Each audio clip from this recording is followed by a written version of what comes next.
Hey guys, welcome back to the channel. Today I'll show you exactly how to connect your GoDaddy domain to your Wix website in 2025.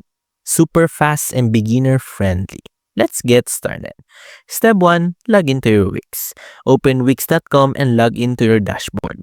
Select the website you want to connect the domain to. Step 2.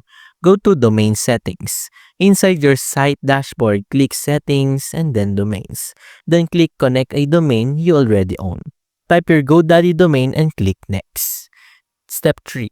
Choose DNS method. Wix will ask how you want to connect your domain. Choose pointing. This keeps your DNS on GoDaddy and avoids transferring. Step 4. Copy the Wix DNS records.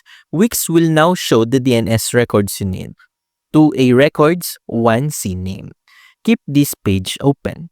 Step 5. Log into GoDaddy. Open a new tab and then GoDaddy.com and then log in. Go to Domains. Select your domain, then click DNS.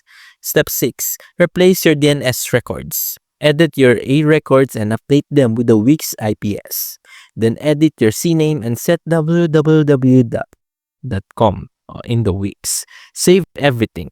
Return to Wix and verify. Go back to Wix and click Verify Connection. It may take up to 5 to 30 minutes for the domain to fully connected. And that's it. Your GoDaddy domain is now connected to your Wix site. If this video helped you, don't forget to like and comment and subscribe for more easy 2025 tutorials. See you in the next one.